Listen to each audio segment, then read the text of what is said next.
Alors, avant les vacances, ce qu'on avait vu, c'est comment est-ce qu'on faisait pour résoudre une équation sur le plan, enfin théoriquement. Donc, c'est-à-dire comment est-ce qu'on pouvait trouver toutes les solutions d'une équation.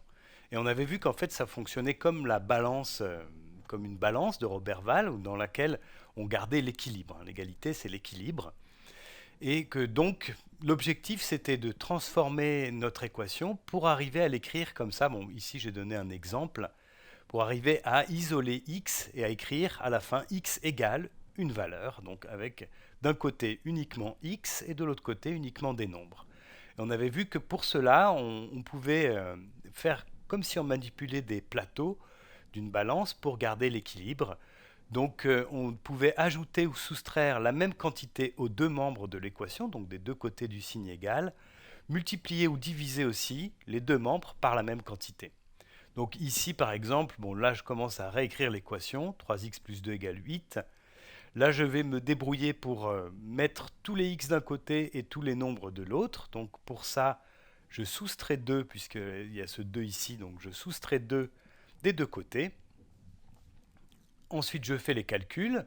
Ici, j'ai 3x plus 2 moins 2, ça fait 3x. Et puis ici, j'ai 8 moins 2 qui fait 6. Et ensuite, là, j'ai 3x égale 6. Je divise par 3 des deux côtés. Et finalement, j'obtiens x égale 2. Voilà. Donc ici, ce qu'on fait en fait, c'est transformer notre équation en une succession d'équations, à chaque fois en se rapprochant de la dernière où il y a écrit x égale un nombre. Et quand on fait ça, on se rend compte qu'en fait, il y a des types d'équations, il y a deux types d'équations fondamentales qu'il faut savoir résoudre, parce que forcément, quand on transforme nos équations, on arrive à une de ces équations-là. Alors le premier type, c'est celle-là, les équations du type x plus a égale b. Donc ici, attention, il n'y a que des lettres, mais l'inconnu ici, c'est x. Et a et b, ce sont des nombres. Hein. A et b sont des nombres. Des nombres. Donc pas des nombres inconnus. Alors, dans ce cas-là, ben, on réécrit l'équation et ensuite on soustrait a de chaque côté pour éliminer le a qui est du côté des x ici. Là. Donc on arrive à x égale b moins a. Alors je vais faire tout de suite un exemple. Ça c'est assez facile, je pense que ça ira. X plus 3 égale 7 par exemple. Donc ici je suis vraiment dans cette forme-là. J'ai l'inconnu plus un nombre égale un autre nombre. Et pour faire ça, ben, je vais soustraire 3 des deux côtés. Donc ici, je vais avoir x plus 3 moins 3 égale à 7 moins 3. Donc là, je peux faire mes calculs. X plus 3 moins 3, 3 moins 3, ça s'annule. Il me reste ici x au membre de gauche. Et au membre de droite, 7 moins 3, c'est égal à 4. Donc la solution, c'est x égale 4. Je peux faire un deuxième exemple avec une soustraction. Si j'écris ça, x moins 3 égale 7, par exemple. Alors ici, ça a l'air différent parce que c'est une soustraction, mais en fait, c'est exactement la même chose. L'idée, c'est de se débarrasser de ce moins 3. Donc je vais pour ça ajouter 3.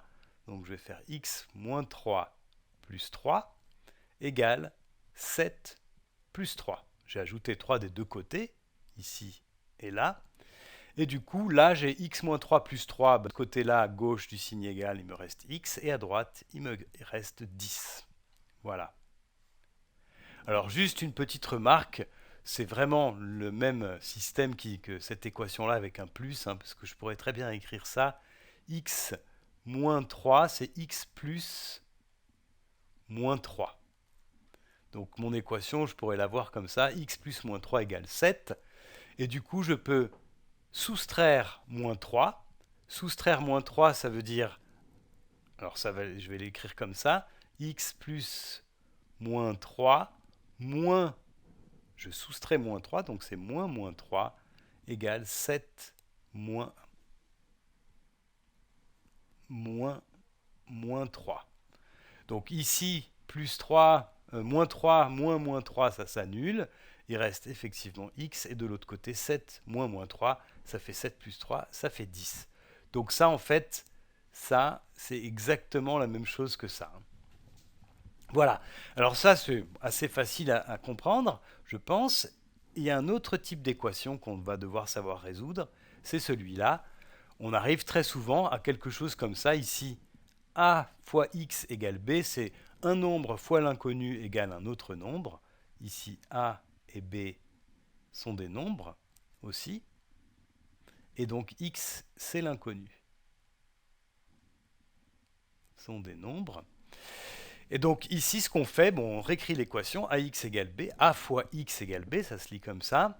Et du coup, on va diviser par a à chaque membre. Donc c'est a fois x divisé par a. Alors a fois x divisé par a, je peux l'écrire comme ça, hein, c'est a fois x sur a. Et je peux l'écrire comme ça, c'est a sur a fois x, si on veut. Et ça, en fait, ça fait 1. Donc ici, j'ai 1x. Et 1x, c'est x. Donc quand je fais ça, c'est pratique. En fait, si j'ai a fois x, quand je divise par a, eh bien je me retrouve avec juste 1x, c'est-à-dire x. Donc c'est exactement ce que je veux. Alors je divisais par a de ce côté-là, je divise par b, je dois le faire aussi de l'autre côté, et j'obtiens finalement x égale b divisé par a, c'est-à-dire, on peut l'écrire aussi comme ça, b divisé par a, c'est b sur a.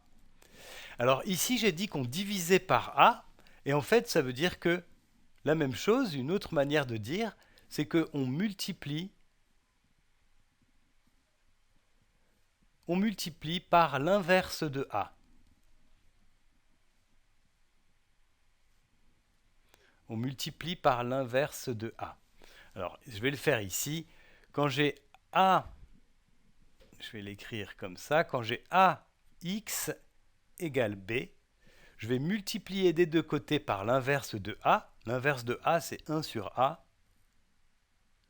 Donc j'obtiens 1 sur a fois a x égale b fois 1 sur a. Et donc ici, tout ça, 1 sur a fois a, ça fait 1. Donc j'obtiens 1x égale b fois 1 sur a. B fois 1 sur a, c'est b sur a. Et donc on trouve exactement la même chose. X égale b sur a. Voilà. Donc en fait, cette division par a, ça peut s'interpréter comme une multiplication par l'inverse de a. Et ça, c'est assez pratique quand, par exemple, on a des fractions. Si je vous donne, alors je vais faire deux exemples, un avec un nombre et un nombre entier, par exemple, ou décimal, et un autre avec une fraction. Donc ici, si je prends cette équation-là, alors je vais l'écrire comme ça, 3,7x égale 2. Alors ici, je vais diviser par 3,7 des deux côtés. Donc ça va me donner, je vais réécrire comme ça, 3,7x égale 2. Et je vais diviser, je l'écris comme ça, par 3,7 des deux côtés. Donc ici, 3,7 divisé par 3,7, c'est comme si j'avais multiplié par l'inverse de 3,7 qui est 1 sur 3,7. En tout cas, tout ça, ça fait 1. Donc j'obtiens 1x, 1 fois x égale 2 sur 3,7. Alors 2 sur 3,7, on peut le calculer avec la calculatrice. Je vais le calculer avec la calculatrice.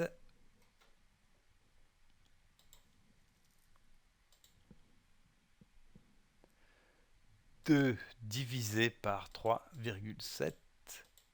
Bon, ça fait un nombre 0,540.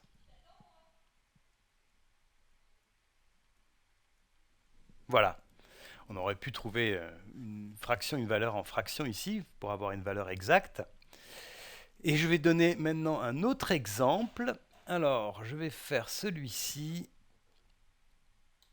On va dire, par exemple, cette équation-là. 3 quarts fois x égale 2 tiers. Ça peut arriver, hein. 3 quarts fois x égale 2 tiers.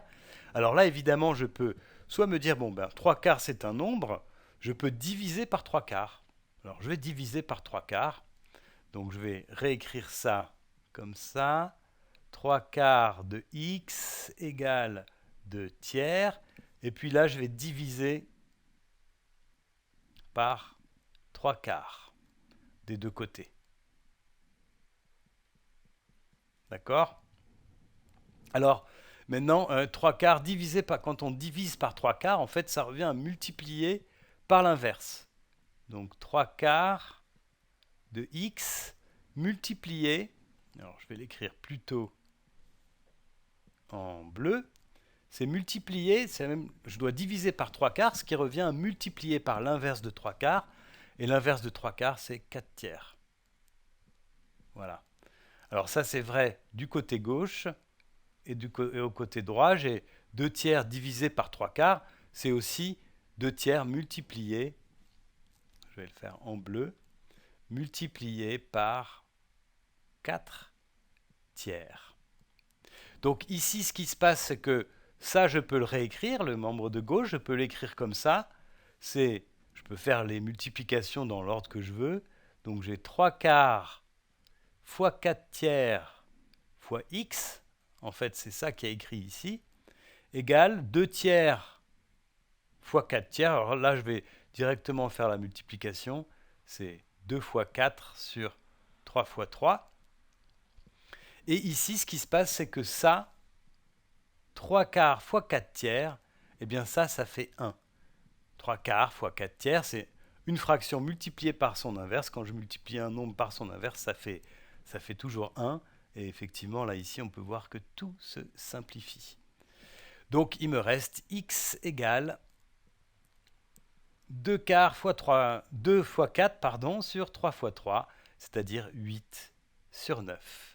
Voilà, ça, c'est la solution.